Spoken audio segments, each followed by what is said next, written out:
मनसेच्या महाविकास आघाडीतल्या एंट्रीच्या चर्चेची आज स्वतः खासदार संजय राऊत यांनी मोठा गौप्यस्फोट केलाय। राज ठाकरे स्वतः महाविकास आघाडीत येण्यास इच्छुक असल्याचं संजय राऊतांनी सांगितलंय। संदीप देशपांडेंनी मात्र संजय राऊतांचं वक्तव्य खोडून काढलंय। आम्ही कोणताही प्रस्ताव काँग्रेसला पाठवला नसल्याचं देशपांडे म्हणाले।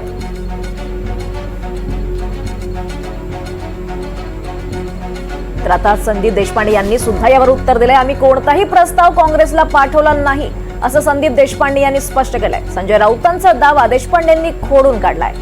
आमची भूमिका राज ठाकरेच मांडतील असं देशपांडेंनी म्हटलंय।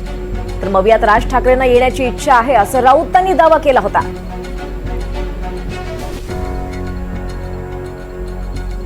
आता मी तुमच्या माहितीसाठी ब्रेकिंग न्यूज देतो। येस, तेच आम्हाला स्वतः राज ठाकरे यांची इच्छा आहे अरे वा की आपल्याला महाविकास आघाडीतला घटक पक्ष असलेला काँग्रेसला सुद्धा सोबत घेणं गरजेचं आहे। ही त्यांची एक भूमिका आहे।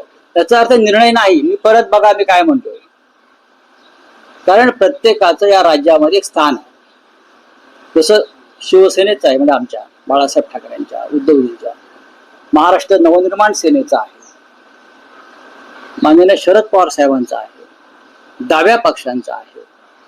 तसंच काँग्रेस सुद्धा महाराष्ट्रातला एक महत्वाचा पक्ष आहे।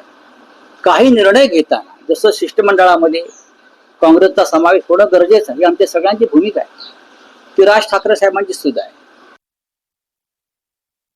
आमच्या पक्षाची भूमिका ही सन्माननीय राजसाहेब ठरवतात आणि तेच मांडतात आणि आमच्या पक्षाची भूमिका आमच्या पक्षाचे अधिकृत प्रवक्ते मांडतात। मुळात असं कुठलंही काँग्रेसकडे प्रस्ताव आम्ही पाठवलेला नाहीये, त्यामुळे हे बोलण्याला काही अर्थ नाही ना। आम्ही जर कुठला प्रस्ताव पाठवला मग हर्षवर्धन सकपाळ साहेब बोलले तो गोष्ट वेगळी। असा प्रस्तावच आमच्याकडनं गेलेला नाहीये, त्यामुळे त्याच्याविषयी बोलायची काही गरजच नाहीये।